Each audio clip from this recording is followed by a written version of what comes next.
I have to behave this morning.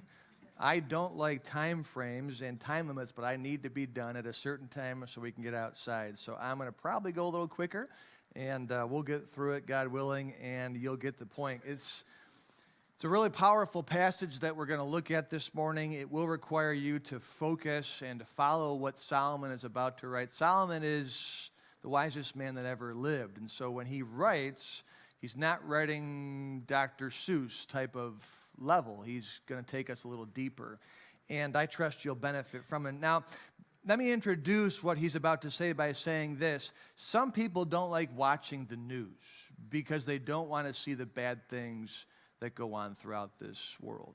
And you might be one of them. I certainly know them. I can recall a couple of people that I said, hey, have you seen the movie? And fill in the blank. Maybe it's Schindler's List, something with some really deep and dark content, historically speaking.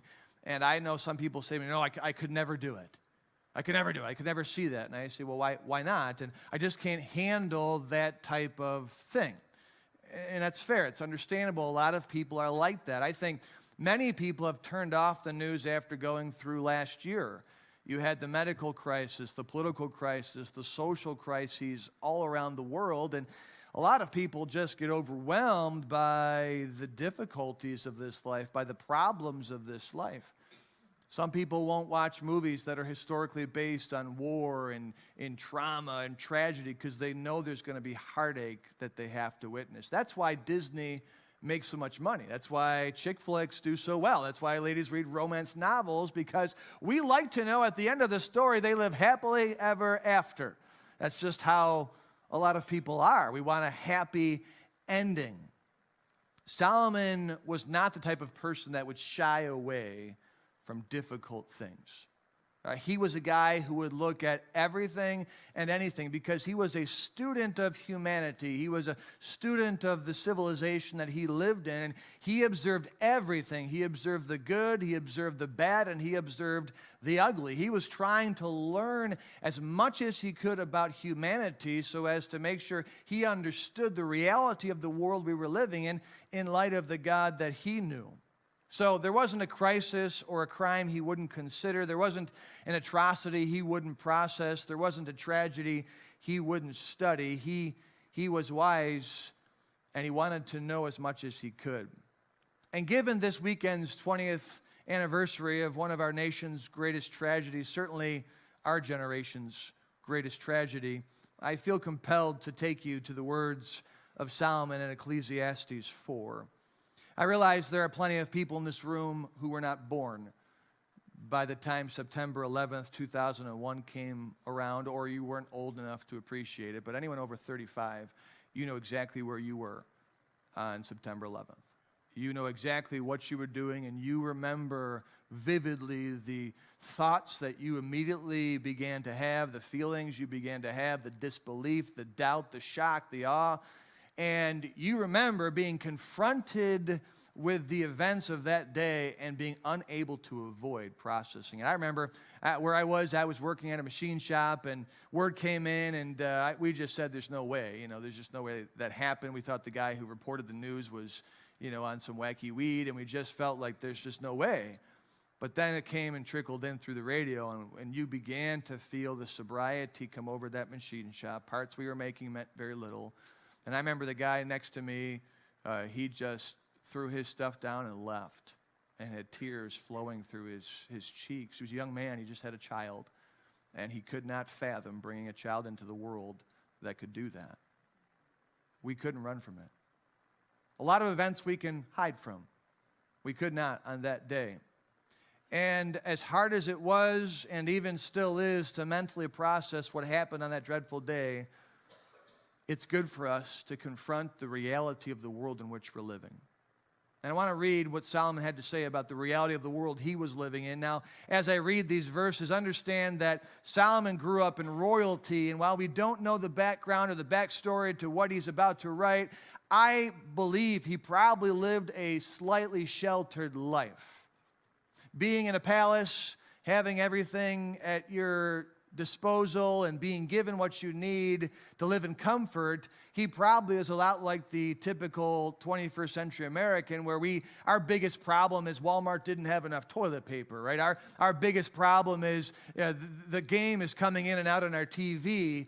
But across the world, people wake up and they deal with real problems. Across the world, there are towns and villages that are at war with each other. We can hide ourselves in many ways from that. I think our news media does that routinely. The fact that they make time to tell us about puppies and kittens on the nightly national news tells me you're not telling us the reality of what's happening in the rest of the world. You're telling me that's the best news you got today? No, we're picking and choosing what we want to report in America. We are sheltered from the reality of what goes on in so many places. So let's read verses 1 through 3 and put your thinking caps on and allow, just for a few moments, because I've got to be timely today, allow the Word of God to confront you and to confront me with some hard realities. Verse number 1, Solomon says, "So I returned and considered all the oppressions that are done under the sun.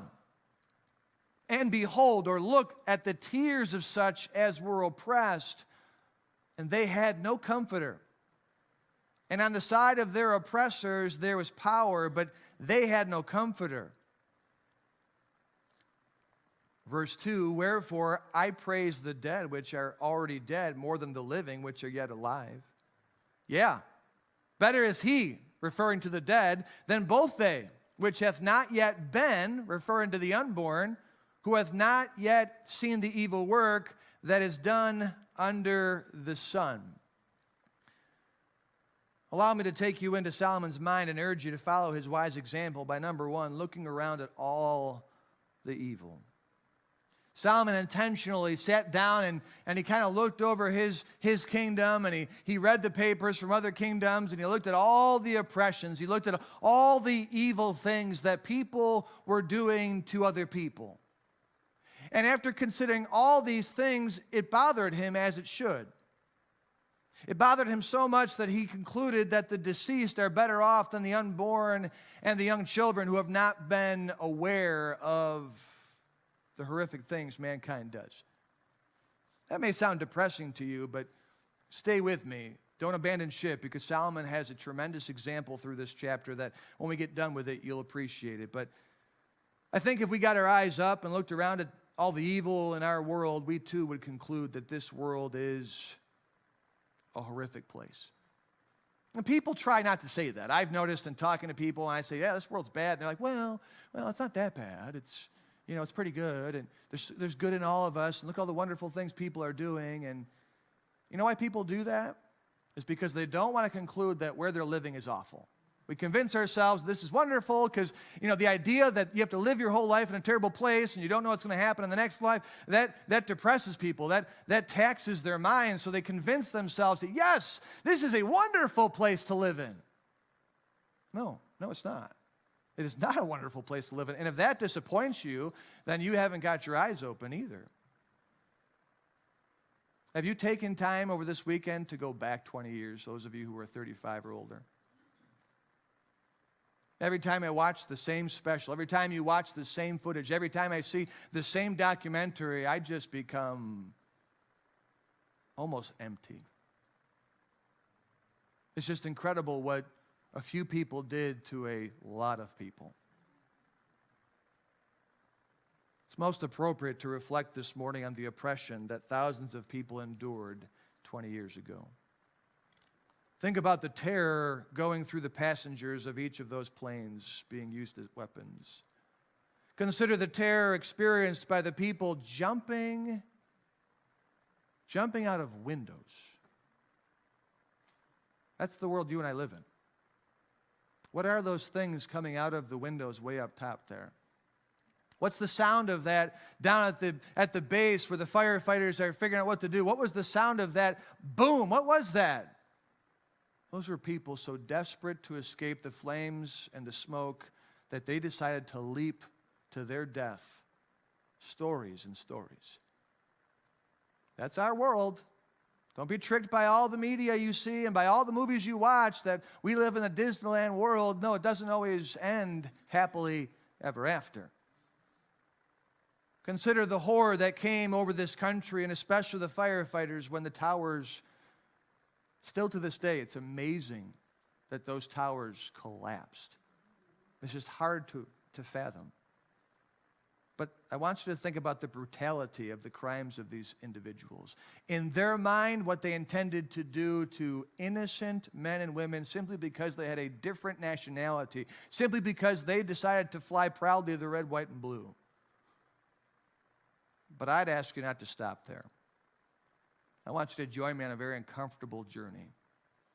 And it is uncomfortable, and for some of you, it's very personal and very traumatic, and I mean not to stir up those type of feelings and emotions, but I wonder if this morning you just allow your mind to think about a world of 7 billion people and how many lives are brutally taken every day by sword, by knife, by gun, by bomb, by car, by drug. I want you to think about how many children, innocent, precious little children, from months old, are kidnapped. From months old are abused. Now, I know this is hard, but you have to face the reality of the world we live in.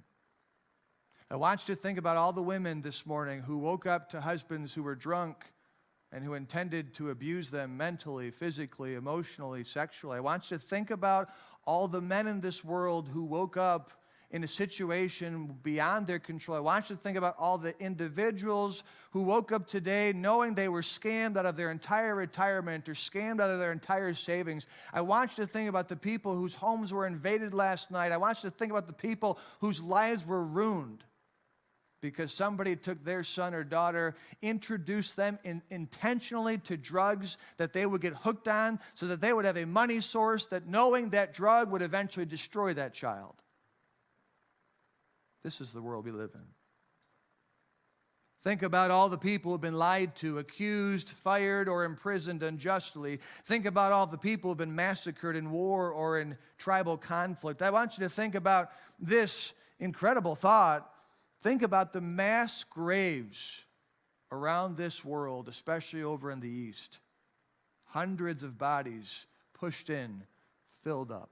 Why? Because they were a different ethnicity.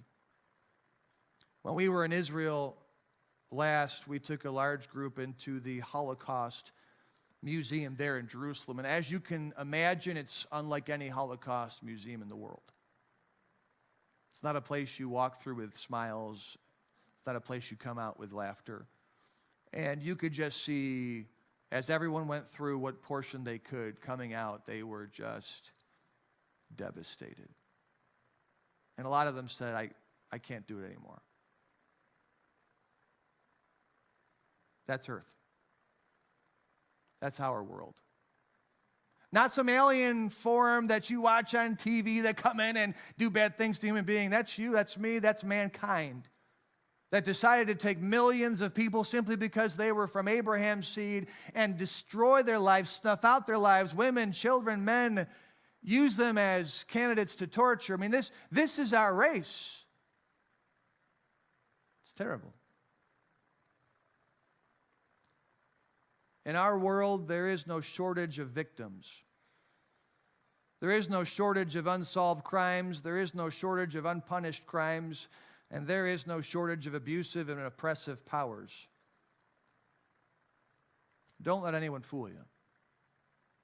This world's dark. This world is cold. This world is evil. Are you encouraged this morning yet? We're having hot dogs and hamburgers. Verse number 4, stay with me, because Solomon confronted this many, many years ago. Verse number 4, he says again, I considered all travail, any painful labor, what we might call hard work. I considered all the hard work, all the travail, and I considered every right work, that for this a man is envied of his neighbor. This is also vanity and vexation of spirit. So I want you now to look around, and I want you to consider all the envy in our world. Well, I'm not a murderer, and I'm not a rapist, and I'm not a warlord, and I'm not a drug lord, and I'm not a mob boss, but yeah, you're like me. You're just like everyone else. You're the neighbor who, even though you might not do these horrific, oppressive crimes, you and I are just as prone to sin as everyone else. We're prone to envy. Look around all the envy now. Solomon says, I see all the bad. Well, I want to go find the people who do good. All right. I want to look at the guy who's worked hard his whole life. He's gotten up at the right time, gone to work, shown up at time, worked hard, got his paycheck, went home, saved it, and accumulated some wealth to build a house, to have a nice car, to go on nice vacations, to take care of his family. How does that work out in our world? And Solomon's just like, oh, man, his neighbors envy him. No one seems to be applauding this guy for all the hard work. No one seems to be excited for him. Everybody's envious at the people who are prosperous. Solomon said there's no comfort anywhere. There's no compliments anywhere. This world hates each other and envies each other. It's a dark world. That's you and me. That's our world. Listen, we have a real hard time celebrating somebody else's success. Admit that, please, for me this morning. We do. You can take the religious jihad element of 9/11, and I think it certainly applies. But you know why the West or the East attacked the West? Let's be honest. Because we're the superpower. We're the prosperous. We're the strong. You know, in our world, everyone hates the leader. In the world of sports, we all hate dynasties. Unless they're our dynasty. In the world of politics, we all hate the religion or the ruling party unless it's our party. In the world of economics, look around in our country. What do? If you're wealthy, you're bad. If you got money, you got to share it. It's just instinctual that we envy anyone who has more than we do. And the wild thing is, it doesn't matter who it is. It can be the person we love the most. It can be the person we claim to be friends with. It can be the person we claim to love. But if you get a bigger car than me, I don't like that. You got a bigger house? Well, that's awesome. Yeah. You went on a nice vacation? That's sweet. I want to go on that vacation. We are evil. Nobody in this room is good. We're just prone to hurt the people we don't know and envy the people we know. That's the wording Solomon said. He said there's oppressors who are strong and powerful, and they beat the weak, and no one comforts the weak. And then there's the hardworking man that the neighbors envy him for. Solomon said this is vexing. So much so that look what he says in verse 6. He concludes, better is an handful with quietness than both hands full with travail and vexation of spirit. He essentially says, don't work so hard because people are just going to hate you for it. Just get a little cottage and mind your own business. Our world is a long way away from living happily ever after. Look around at all the evil in our world. And I want your mind to wrestle with that sobering thought. We've got to move to verse 7. Verse 7, he says, then I returned, and I saw vanity or emptiness under the sun. He said in verse 8, I saw there is one who is alone, and I didn't see a second. Yea, he hath neither child nor brother, yet is there no end of all his labor? Meaning, he's not working for his child, he's not working for his brother, he's not working for his family, but he just keeps working and is all alone. He concludes here, neither is his eye satisfied with riches. He's just obsessed with working. It's not about the paycheck. Neither saith he to himself, why am I working? For whom do I labor and bereave or deprive my soul of good? He doesn't have a son. He doesn't have a brother that he's working for. There's not a purpose he's working for. It's not for the paycheck. He just keeps working. And he never takes the time to say, why am I working? Why do I get up so early in the morning every day, deprive myself of some rest? Why do I go to work and keep dealing with this? Why am I doing this? He never asked the question. And Solomon says, this is also vanity. Yeah, it is a sore travail. I want you to look around at all the evil in our world. See it. Just see it for what it is. so that you can paint the world with the right picture, with the right brush. I want you to see all the envy across the board. Doesn't matter if you're in church or if you're in prison. We are an envious people at one another. And then I want you to look around at our world and see all the emptiness. I want you to see all the people who get up every morning, boom, hit that alarm clock, get their coffee, go to their car. It's just like a cartoon where we just do what we're supposed to do. Get in our little George Jetson, and we go to work, and we do our thing, and we punch out, and we go home, and we sit down for dinner, and we watch TV, and we go to bed, and we get up the next day and do the same thing. And so many people, they're not doing it for a paycheck. They're doing it because that's what we do. They're not doing it to take care of their families. They're doing it because it gives them something to do. And people don't stop and ask themselves, why am I working? Why am I doing what I'm doing? Most people just instinctively do whatever makes them happy. So they go to a job that makes them happy, and they go to a career that makes them happy, and they keep going to that career or that job, and they just work for they don't know what. And Solomon looks around and he says, I see all this evil, people hurting people. I see all this envy, people envying somebody who works hard. And then I see this third group of people that just have no purpose in life. They're empty, they're hollow. They do what they do because it makes them feel good or because they're expected to do it. And he just concludes, what a waste of life, what a waste of sweat, what a waste of activity, what a waste of effort, what a waste of time. It's all about you. It's not a family motivating you. It's not a person you're trying to help that's motivating you. It's just, I do what I do because I want to do it. We ask our kids, what do you want to do when you grow up? I understand why we do it. We should plug them into what they're good at and plug them into what will bring them some satisfaction because they're good at it. But we shouldn't work because it makes us feel good. That makes then life all about us. The Bible never says you should work because it'll bring satisfaction to you. The Bible teaches you should work so you can eat. And immediately it says if you can't take care of your family, you're worse than an infidel, so we should be working to take care of people. Paul said, let him that stole steal no more. Let him work so we can communicate or give to those people who are in need. We're to be working for a purpose. And Solomon just says, I see people who have no purpose. Do you see that? I see it. People give their lives to something that at the end of their life does nothing for this world or for anyone close to them. In fact, I see lots of people who exclude people for the sake of doing what they want to do. That's what Solomon sees.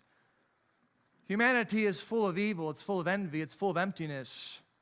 And if I finished there, you would all go downstairs and eat 5 hamburgers and 6 hot dogs and say, what's the point of living, Pastor K? Let's get over with it right now. But there is a point to this, and it's exciting. Solomon didn't get depressed and take some form of drug to help him get through life. No, look at what he did. Verse number 9, he led to this observation, getting his eyes up, seeing all these things that led him to make a conclusion that really changed his life, and it should change yours as well. He saw the oppressed without anyone to comfort them. He saw the hardworking without anyone to compliment them. He saw the empty workaholic without anyone to bring purpose to them. And so he says in verse 9, this is what he says. He says, 2 are better than 1, because they have a good reward for their labor. For if they fall, the one will lift up his fellow. But woe to him that is alone when he falleth, for he hath not another to help him up. You know what Solomon essentially says? He says, listen, evil souls are going to hurt you in this world. You're going to be hurt by evil people, period. That's what this world does. You're going to have somebody take advantage of you. You're going to have somebody yell at you. You're going to have somebody punch you. You're going to have somebody steal from you. You're going to have somebody do something bad to you. You know what you need? You need a comforter. You need a helper. You need somebody in your life. When this dark world pats you on the head, they're going to hurt you. You need somebody to help you. Oh, he says, and then you're going to work hard, and you're going to make sure you have enough for your family, but then people are going to be envious at you. People are going to say bad things about you. People are going to be angry with you for doing a good job. People are going to get upset with you. You know what you need in that moment? You need somebody to compliment you. You need somebody to praise you. You need somebody to love on you. You need somebody to assure you that it's okay to work hard, and you need not feel bad for that. Solomon says then, you might be the one who goes to work without any purpose. You might be the one that gives your life to a career and excludes relationships. You know who you need? You need somebody to knock some sense in you. You need somebody to come into your life and tell you what you're doing is not going to go anywhere. Solomon said, I see all the evil, all the darkness in this world, and I'm concluding you cannot get through it without the help of another person. So I'm not saying, Solomon says, to give up on the world and hate it. I'm saying you need to value people. You need to get relationships in your life because this world's cold, it's dark, it's tough. You need to have somebody to help you through it. The whole point of seeing how dark the world is so you appreciate how precious relationships are. Go back 20 years, those of you who are old enough. What happened the night of September 11th? I'll tell you what happened. You held that person in your life a lot closer. And you cherished the person that morning you took for granted. You looked into their eyes and you thought to yourself, my goodness, what would I do if that building was the building you were in?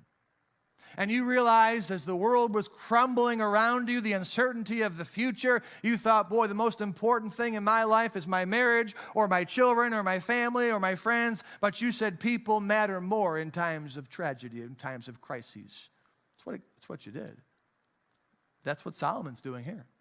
Today, in just a few moments, we're going to head outside. We're going to honor the veterans that have served in this church. Think about that.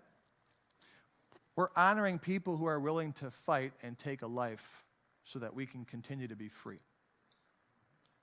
That's just what we're used to, but do you realize we're honoring people who are willing to kill on your behalf? That's the world we live in. It's dark. It's evil. And yeah, you know who I need?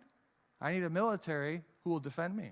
You know who I need? I need two are better than one, so I need a doctor to take care of me. I need a pastor to counsel me. I need an advisor to advise me. I need people, police and firefighters and doctors to help me. I need a spouse. I need friends.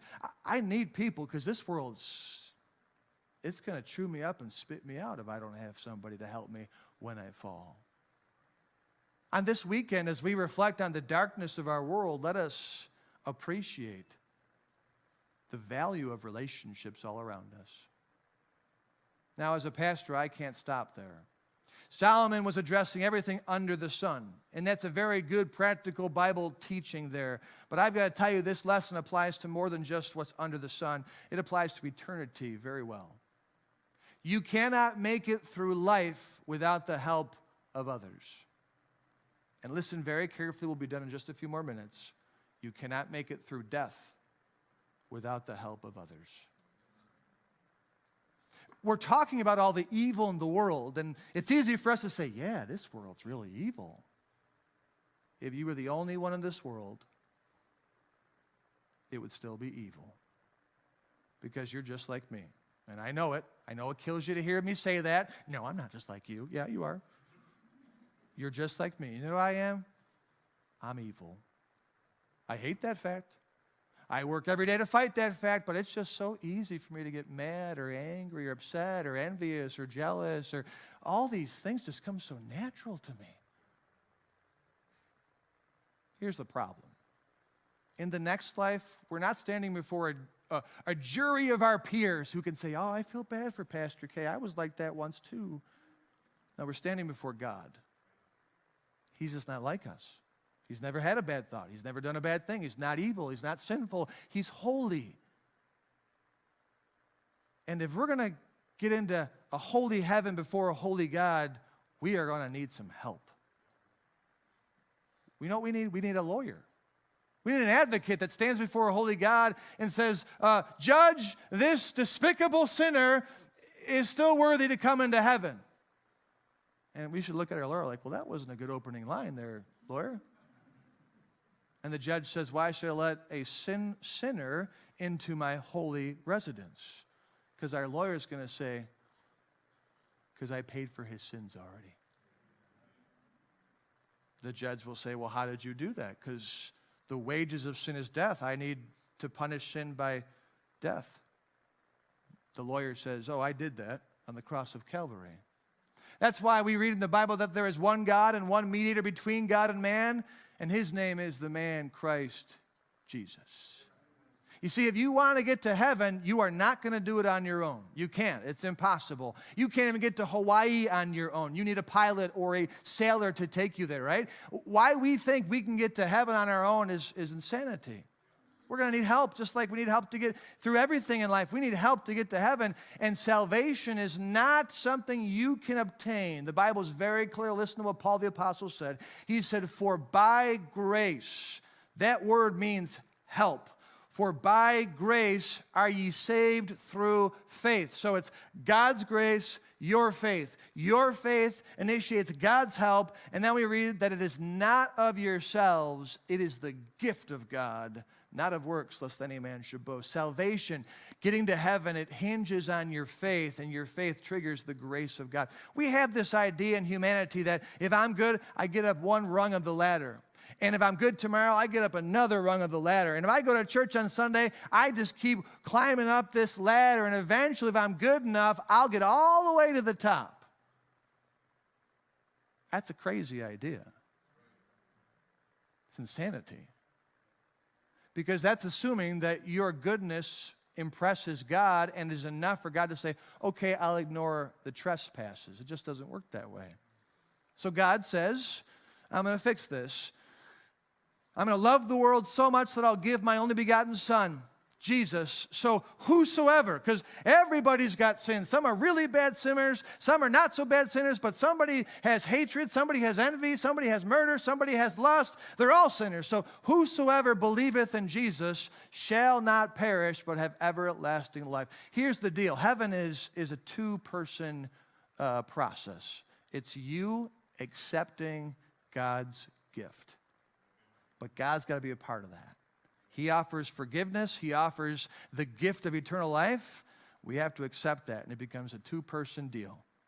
If you want to do it on your own, you'll never get there because it is not of works. It's not your effort. It's not my effort. So I urge you this morning, as we reflect on the darkness of our world, even the darkness of our own souls, I urge you to see what Solomon saw, and that is we need people, we need help in this world, and we need help in the next world. And I urge you to accept the offer that God makes to you today. It is a free gift. Jesus Christ did all the work, you just have to accept it. And if you do that, you'll find out that two are better than one, and heaven awaits you. It's a promise, everlasting life. Don't ignore the darkness around us. And don't ignore the darkness within us. Jesus Christ came to forgive you and to give you eternal life. Let's stand and have a word of prayer.